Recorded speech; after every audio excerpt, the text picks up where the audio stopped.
Hello focus, आज जिस opportunity के बारे में हम लोग आपस में बात करने वाले हैं, ये अपॉर्चुनिटी हमारे इंडियन ऑयल में निकाली गई है। इंडियन ऑयल ने अपनी ऑफिशियल वेबसाइट पे 18 सितंबर 2024 को ये डिटेल्ड एडवर्टाइजमेंट पब्लिश किया है regarding recruitment for law officer. इस पूरे डिटेल्ड एडवर्टाइजमेंट की हर एक डिटेल आप सभी कैंडिडेट्स के साथ शेयर करने से पहले एक इंपॉर्टेंट इंफॉर्मेशन वीडियो की स्टार्टिंग में आप सभी कैंडिडेट्स को देना चाहता हूं। जो भी कैंडिडेट अभी लॉ स्टूडेंट है, लॉ ग्रेजुएट हो चुका है या फिर प्रैक्टिसिंग एडवोकेट है, ऑल ओवर इंडिया के किसी भी कोर्ट में अगर आप लोग चाहते हैं हमारे इंडिया में हमारे लॉ ग्रेजुएट्स के लिए कोई भी वैकेंसी निकले, चाहे वो आपकी इंटर्नशिप की अपॉर्चुनिटी हो, जुडिशरी की अपॉर्चुनिटी हो, कोई कॉर्पोरेट वैकेंसी हो या फिर सेंट्रल और स्टेट गवर्नमेंट के द्वारा निकाली गई कोई बैंक की वैकेंसी हो, पब्लिक सेक्टर अंडरटेकिंग यानी पीएसयू की वैकेंसी हो या फिर हमारे प्रैक्टिसिंग एडवोकेट्स के लिए निकाली गई कोई इंपैनलमेंट की वैकेंसी हो,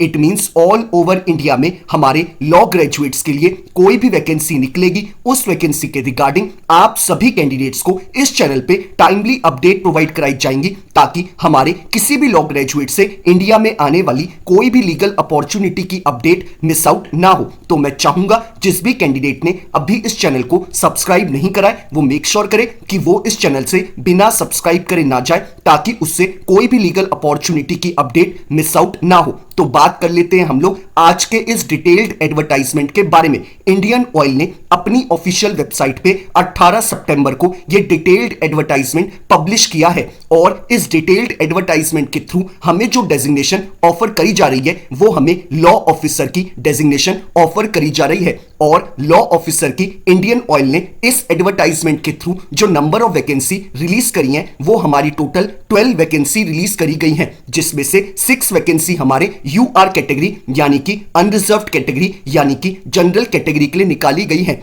और हमारी ईडब्ल्यूएस कैटेगरी के लिए 1 वैकेंसी निकाली गई है, हमारे OBC non creamy layer category के लिए 3 वैकेंसी निकाली गई है और हमारे एससी कैटेगरी वाले कैंडिडेट्स के लिए 1 वैकेंसी निकाली गई है और हमारे एसटी कैटेगरी वाले कैंडिडेट्स के लिए भी 1 वैकेंसी निकाली गई है। यानी कि टोटल हमारी 12 वैकेंसी निकाली गई है लॉ ऑफिसर की डेजिग्नेशन के लिए। सबसे पहले हम लोग बात कर लेते हैं एलिजिबिलिटी क्राइटेरिया के ऊपर। एलिजिबिलिटी क्राइटेरिया में इन्होंने सबसे पहले क्लियरली मेंशन करा है कि इस रिक्रूटमेंट प्रोसेस का वही कैंडिडेट पार्ट बन सकता है जिसने क्लैट 2024 के एग्जाम में अपेयर किया हुआ हो, यानी कि क्लैट 2024 का एग्जाम जो कि दिसंबर 2023 में कंडक्ट कराया गया था, अगर आपने उस एग्जाम को क्वालिफाई करा है तभी आप इस पूरे रिक्रूटमेंट प्रोसेस का पार्ट बन सकते हैं। इसलिए मैं हमेशा कैंडिडेट्स को बोलता हूं कि आप लोग पीजी क्लैट को जरूर फॉर्म को फिलअप करिएगा। रीजन बीइंग क्योंकि बहुत सारे आपकी जो गवर्नमेंट अपॉर्चुनिटीज होती हैं उनमें वही कैंडिडेट अप्लाई कर सकते हैं जिन्होंने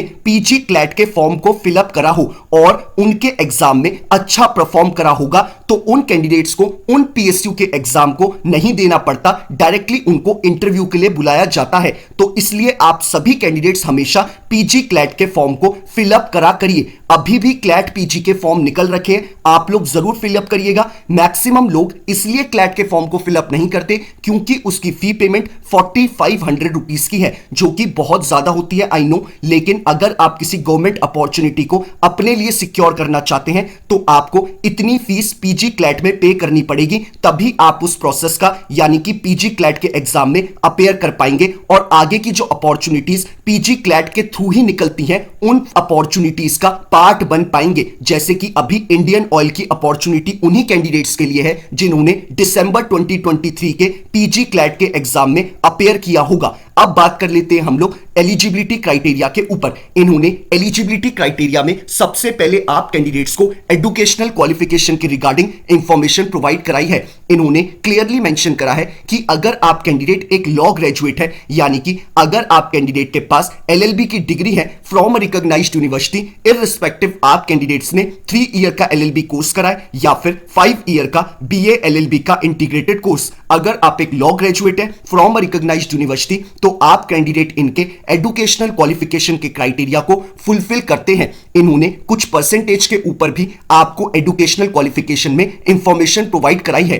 इन्होंने क्लियरली मेंशन करा है कि अगर कैंडिडेट जनरल कैटेगरी या फिर इकोनॉमिक वीकर सेक्शन कैटेगरी से या फिर OBC non creamy layer category से बिलोंग करता है और उसने 3 ईयर का एलएलबी कोर्स करा है, यानी कि पहले उसने ग्रेजुएशन करी है उसके बाद उसने एलएलबी करी है, तो उस कैंडिडेट ने अपनी ग्रेजुएशन में भी 60% एंड अबव स्कोर करा हुआ होना चाहिए और उसने अपनी एलएलबी में भी 60% अबव स्कोर करा हुआ होना चाहिए, तभी वो इनके इस एजुकेशनल क्वालिफिकेशन के क्राइटेरिया को फुलफिल करेगा। और हमारे जो एससी और एसटी कैटेगरी और पीडब्ल्यूडी कैटेगरी से बिलोंग करते हैं, अगर उन्होंने ग्रेजुएशन प्लस एलएलबी करी है तो उन्होंने अपनी ग्रेजुएशन में 55% स्कोर करा हुआ होना चाहिए और अपनी एलएलबी में भी 55% एंड अबव स्कोर करा हुआ होना चाहिए, तभी वो इनके एजुकेशनल क्वालिफिकेशन के क्राइटेरिया को फुलफिल कर सकते हैं। और हमारे जो 5 ईयर के इंटीग्रेटेड जिन कैंडिडेट्स ने एलएलबी का कोर्स करा है और वो जनरल ईडब्ल्यूएस और ओबीसी कैटेगरी से बिलोंग करते हैं, तो उन्होंने अपने इंटीग्रेटेड एलएलबी कोर्स में 60% एंड अबव स्कोर करा हुआ होना चाहिए और हमारे एससी एसटी और पीडब्ल्यूडी कैटेगरी वाले कैंडिडेट्स ने 55% एंड अबव स्कोर करा हुआ होना चाहिए, तभी आप कैंडिडेट एजुकेशनल क्वालिफिकेशन के क्राइटेरिया को फुलफिल करते हैं। तो ये इन्होंने आपको एजुकेशनल क्वालिफिकेशन के रिगार्डिंग इंफॉर्मेशन प्रोवाइड कराई है। अब बात कर लेते हैं हम लोग एडवर्टाइजमेंट में एक्सपीरियंस के ऊपर। इन्होंने क्लियरली मेंशन करा है कि अगर आप candidate law officer grade A की पोजीशन के लिए अप्लाई करना चाहते हैं तो आप कैंडिडेट्स के पास मिनिमम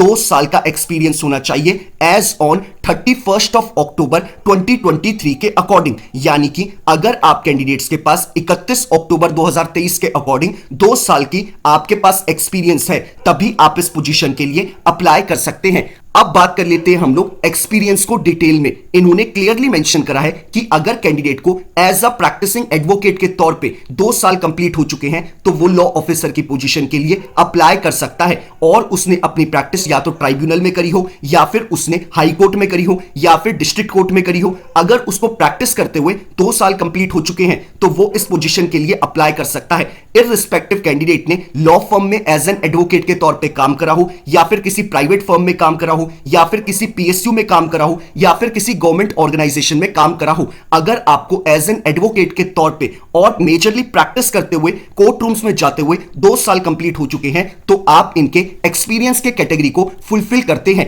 अब बात कर लेते हैं हम लोग एज क्राइटेरिया के ऊपर। इन्होंने क्लियरली मेंशन करा है कि अगर कैंडिडेट की एज एज पर ऑन 30th ऑफ जून 2024 के अकॉर्डिंग 30 इयर्स कंप्लीट नहीं हुई है तो आप कैंडिडेट्स इस पोजीशन के लिए अप्लाई कर सकते हैं। आप इनके एज क्राइटेरिया की कैटेगरी को फुलफिल करते हैं। इन्होंने साथ ही साथ आप कैंडिडेट्स को एज रिलैक्सेशन भी प्रोवाइड कराया है। इन्होंने क्लियरली मेंशन करा है कि अगर कैंडिडेट ओबीसी के नॉन क्रीमी लेयर कैटेगरी से बिलोंग करता है तो उन कैंडिडेट्स को 3 साल का एज रिलैक्सेशन प्रोवाइड कराया जाएगा और हमारे एससी और एसटी कैटेगरी वाले कैंडिडेट्स को 5 साल का एज रिलैक्सेशन प्रोवाइड कराया जाएगा और हमारे जनरल कैटेगरी वाले कैंडिडेट्स को 30 जून 2024 के अकॉर्डिंग बिलो 30 इयर्स का होना चाहिए, तभी वो इनके एज क्राइटेरिया की कैटेगरी को फुलफिल करते हैं। तो ये इन्होंने आपको एलिजिबिलिटी क्राइटेरिया के रिगार्डिंग इंफॉर्मेशन प्रोवाइड कराई है। कुछ इन्होंने आपको डिजायर्ड स्किल्स के रिगार्डिंग भी इंफॉर्मेशन एडवर्टाइजमेंट में प्रोवाइड कराई है। इन्होंने बोला है कैंडिडेट के पास excellent written plus verbal communication की स्किल्स होनी चाहिए। साथ ही साथ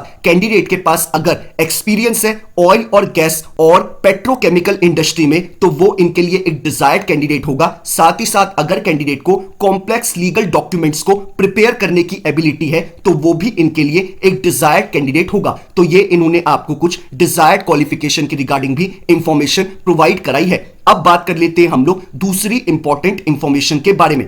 अब बात कर लेते हैं हम लोग सिलेक्शन प्रोसेस के ऊपर। इन्होंने क्लियरली आप लोगों को एडवर्टाइजमेंट में मेंशन करा है कि आप कैंडिडेट्स ने जो पीजी क्लैट 2024 का एग्जाम दिया होगा, आपको सबसे पहले अपने फॉर्म को जब आप फिलअप करेंगे उसमें आप अपने पीजी क्लैट 2024 के स्कोर कार्ड को और अपने स्कोर को पोर्टल में डालेंगे। उसके बाद अगर आप कैंडिडेट्स को शॉर्टलिस्ट करा जाएगा इंडियन ऑयल के द्वारा तो आप कैंडिडेट्स का सबसे पहले ग्रुप डिस्कशन यानी कि जीडी कंडक्ट कराएगा इंडियन ऑयल। उसके बाद आप सभी कैंडिडेट्स को ग्रुप टास्क यानी कि जीटी दिया जाएगा और जो कैंडिडेट जीडी में और जीटी में दोनों में क्वालिफाई करेगा फाइनली उन कैंडिडेट्स को पर्सनल इंटरव्यू यानी पीआई में बुलाया जाएगा और अगर आप कैंडिडेट पर्सनल इंटरव्यू में भी बहुत अच्छा स्कोर करेंगे तो फाइनली आप इंडियन ऑयल की फाइनल लिस्ट में आपको जगह दी जाएगी और आप एज अ लॉ ऑफिसर के तौर पे इंडियन ऑयल में काम करेंगे। तो ये इन्होंने आप कैंडिडेट्स को सिलेक्शन प्रोसेस के रिगार्डिंग इंफॉर्मेशन प्रोवाइड कराई है। साथ ही साथ इन्होंने आपको जॉब लोकेशन के रिगार्डिंग बताया है कि आप कैंडिडेट्स की जॉब लोकेशन पैन इंडिया रहने वाली है, यानी कि जहां भी इंडियन ऑयल की ब्रांच होगी आपको ऑल ओवर इंडिया में कहीं भी पोस्ट किया जा सकता है। तो ये इन्होंने आप कैंडिडेट्स को जॉब लोकेशन के रिगार्डिंग इंफॉर्मेशन प्रोवाइड कराई है। अब बात कर लेते हैं हम लोग रेम्यूनरेशन यानी सैलरी के रिगार्डिंग। इन्होंने क्लियरली मेंशन करा है कि आप कैंडिडेट्स को जो ईयरली यानी एनुअल सीटीसी आप कैंडिडेट्स का जो होने वाला है, यानी कि कॉस्ट टू कंपनी जो आपका एनुअली आपको इंडियन ऑयल प्रोवाइड कराएगा, वो आपको 17.32 लाख रुपीस आपको एनुअली प्रोवाइड कराया जाएगा, जिसमें आपको हर एक बेनिफिट जो एक गवर्नमेंट अपॉर्चुनिटी में मिलता है वो सारे बेनिफिट्स आपको इस जॉब में मिलेंगे। यानी कि ये एक आपकी सरकारी नौकरी है जिसमें आपको एक अच्छा खासा सैलरी मिलेगी और साथ ही साथ एक सरकारी नौकरी की तरह आपको सारे बेनिफिट्स और अलाउंसेस और पर्क्स प्रोवाइड कराए जाएंगे इंडियन ऑयल के द्वारा। तो ये इन्होंने आपको रेम्यूनरेशन यानी सैलरी के रिगार्डिंग इंफॉर्मेशन प्रोवाइड कराई है। अब बात कर लेते हैं हम लोग एप्लीकेशन फी के रिगार्डिंग। ये फॉर्म आपका फ्री ऑफ कॉस्ट का फॉर्म है, आपको कोई भी एप्लीकेशन फी पे नहीं करनी है इस पूरे रिक्रूटमेंट प्रोसेस का पार्ट बनने के लिए। अब बात कर लेते हैं हम लोग कि हमें इस पूरे रिक्रूटमेंट प्रोसेस का कैसे पार्ट बनना है। आप वीडियो के डिस्क्रिप्शन बॉक्स में जाएंगे, आपको जो पहला लिंक अवेलेबल है आप उस पर क्लिक करेंगे। क्लिक करते ही आपकी स्क्रीन पे ये पूरा डिटेल्ड एडवर्टाइजमेंट खुल के आ जाएगा। आप चाहें तो इस डिटेल्ड एडवर्टाइजमेंट को डाउनलोड कर सकते हैं या फिर अपने मोबाइल की स्क्रीन पे ही स्क्रॉल डाउन करके इस पूरे डिटेल्ड एडवर्टाइजमेंट को वहीं पर पढ़ सकते हैं। ऐसे ही वीडियो के डिस्क्रिप्शन बॉक्स में आप कैंडिडेट्स को जो सेकंड लिंक अवेलेबल है आप उस पर क्लिक करेंगे। क्लिक करते ही आप डायरेक्टली इंडियन ऑयल की ऑफिशियल वेबसाइट पे चले जाएंगे, जहां पे आप इस फॉर्म को ऑनलाइन फिलअप कर सकते हैं। इनकेस इस फॉर्म को ऑनलाइन फिलअप करते वक्त किसी भी तरीके की कोई क्वेरी अराइज होती है तो आप कैंडिडेट्स मुझे इंस्टाग्राम या फिर ट्विटर पे टेक्स्ट मैसेज करके पूछ सकते हैं अपनी क्वेरी, या फिर यूट्यूब पे ही अपने कमेंट को ड्रॉप कर सकते हैं। मैं अपने एंड से मेक श्योर करता हूं कि हर एक कैंडिडेट को टाइमली बेसिस पे रिप्लाई कर दूं ताकि वो अपने फॉर्म को जल्दी से जल्दी फिलअप कर पाए और अपने आगे की प्रिपरेशन उतनी ही जल्दी शुरू कर पाए। तो आप सभी कैंडिडेट्स को ऑनलाइन इस फॉर्म को फिलअप करना है और मेक श्योर करना है कि 8 अक्टूबर 2024 शाम 5 बजने से पहले, यानी कि 8 अक्टूबर 2024 शाम के 5 बजने से पहले आपको इस फॉर्म को ऑनलाइन फिलअप कर देना है, तभी आप इस पूरे रिक्रूटमेंट प्रोसेस का पार्ट बन पाएंगे। बाकी अगर आप कैंडिडेट्स चाहते हैं कि ऐसे ही हर एक दिन आप कैंडिडेट्स को एक लीगल अपॉर्चुनिटी की अपडेट मिलती रहे तो मेक श्योर करिएगा कि आप कैंडिडेट इस चैनल को बिना सब्सक्राइब करे ना जाएं। बाकी वीडियो पसंद आया तो लाइक शेयर जरूर करिएगा। Thank you so much.